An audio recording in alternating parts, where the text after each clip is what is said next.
안녕하십니까. 기도하심으로 말씀 묵상을 시작하겠습니다.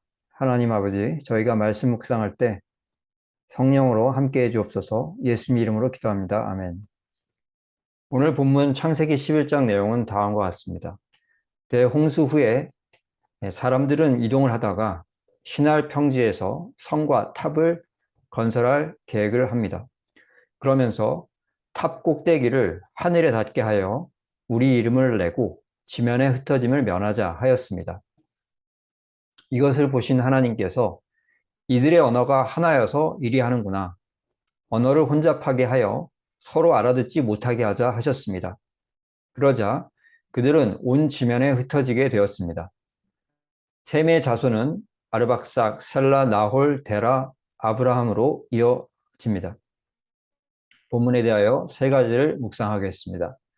첫 번째, 본문에서 무엇을 볼 수가 있습니까?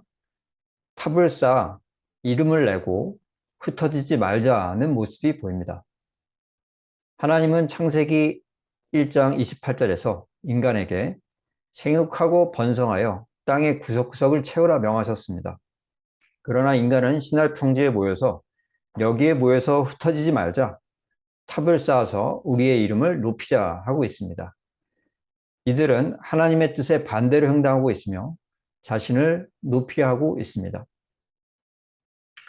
왜 그런 것입니까? 죄악된 성품이 다시 올라왔기 때문입니다. 어떤 식당에 음식물 찌꺼기를 버리는 큰 통이 있습니다.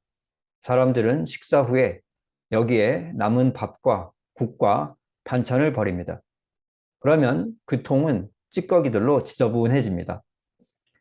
하지만 그 통을 하루 동안 가만히 두면 건더기들이 통 밑으로 가라앉아서 윗부분은 물만 맑게 분리되어 깨끗합니다. 그러나 누가 그 통을 조금만 흔들어도 순식간에 밑에 건더기들이 위로 올라와서 금세 지저분해집니다. 노아의 후손들도 마찬가지였습니다. 노아는 하나님 말씀에 순종하려는 그 믿음으로 의롭다함을 받았고 그의 아들들도 그런 경건한 부모 밑에서 하나님을 경외하였습니다.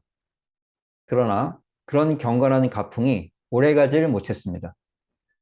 노아의 손자 니므롯이 자기의 힘을 믿고 하나님께 교만하여서 그의 뜻을 대적하였던 것입니다. 곧 니므롯이라는 통을 교만으로 살짝 흔들자 가라앉은 죄악된 성품들이 올라와서 지저분하게 된 것입니다. 그렇다면 우리가 어떻게 해야 하겠습니까? 우리가 죄악된 육체를 가지고 있음을 알아야겠습니다. 유감스럽게도 우리는 태어날 때부터 그 육체에 죄악된 성품을 담고 있습니다. 그래서 우리가 방심을 하면 그 육체의 성품이 튀어 올라와서 우리의 삶을 죄악되게 합니다. 그래서 바울은 로마서 8장 13절에서 너희가 육신대로 살면 반드시 죽을 것이로되 영으로서 몸의 행실을 죽이면 살리라 하신 것입니다. 따라서 우리는 순진하게 이 육신의 어떠함에 휘둘리지 말아야 하겠습니다. 성령의 도우심을 받아서 그 육체의 죄악된 성품을 통제하면서 경건히 살아야 하겠습니다. 두 번째로 본문에서 무엇을 볼 수가 있습니까? 언어가 여러 개가 되었습니다.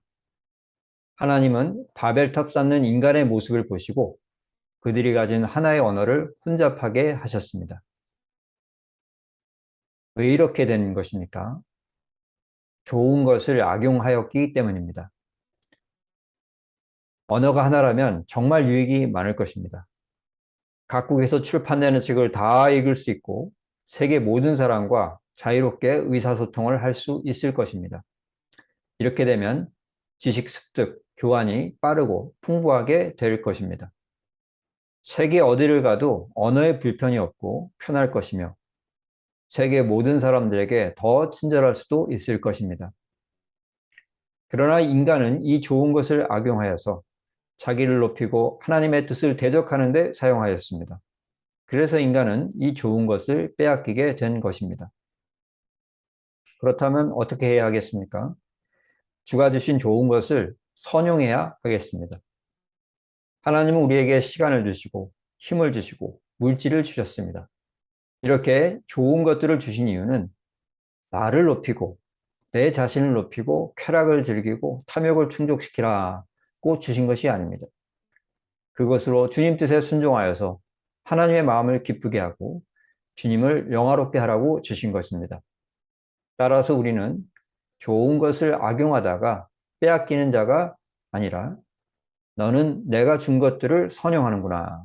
내가 더 줄 테니 더 선용하면서 순종하거라. 이러한 소리를 주님께 들어야 하겠습니다.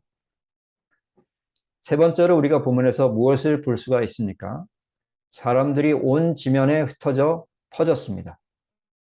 언어가 여러 개가 되자 말이 통하지 않는 사람들은 함께 있기 힘들어졌습니다. 그래서 그들은 서로 같은 말을 쓰는 자들끼리 뭉쳐서 양사방으로 흩어졌습니다. 무엇을 깨닫게 됩니까? 하나님은 징계와 축복을 동시에 할 수가 있습니다. 하나님은 징계와 축복을 동시에 할 수 있다. 언어를 혼란하게 하는 것은 징계입니다. 인간들은 이것으로 많은 어려움을 겪게 됩니다. 그러나 이것으로 인하여 사람들은 양사방으로 흩어져서 그 퍼진 곳에서 번성하여 결과적으로 전체적인 번성을 이룹니다. 이것은 주의 축복을 받은 모습입니다. 따라서 징계인지 축복인지 구분이 안 가게 만들어 버리셨습니다. 그렇다면 우리가 어떻게 해야 합니까? 주님은 징계도 복으로 바꿀 수 있다는 것을 알아야 하겠습니다. 어떤 인간이 잘못하고 범죄합니다. 하나님은 그 범죄를 징계하셔서 고통과 실패를 겪게 하십니다. 하지만 나중에 돌이켜보면 그 고통과 실패가 그 사람이 영생의 삶, 복된 삶을 사는데 꼭 필요한 부품이 됩니다. 이러므로 우리는 주께 징계를 받을 때에도 사랑이 충만하신 하나님을 믿고 희망을 가져야 하겠습니다. 그 희망이란 다음과 같습니다. 이 징계는 끝이 아니다. 이것을 통과하면 나는 정금과 같이 연단될 것이고 평안과 희락을 얻게 될 것이다. 이것입니다. 징계하시는 하나님은 공의롭지만 동시에 우리의 복된 미래를 계획하시는 자비로우신 분이십니다. 말씀을 정리합니다. 첫째, 우리가 죄악된 육신을 가지고 있음을 알고 있어야 하겠습니다. 둘째로, 주가 주신 좋은 것을 선용해야 하겠습니다. 셋째로, 주님은 징계도 복으로 바꾸실 수 있음을 알아야 하겠습니다. 오늘 말씀에 순종하는 우리 모두가 되기를 축원합니다. 기도하겠습니다. 하나님, 말씀 묵상에 함께해 주셔서 감사합니다. 우리가 오늘 묵상한 말씀에 순종하도록 성령님으로 도와주십시오. 예수님 이름으로 기도합니다. 아멘. 감사합니다.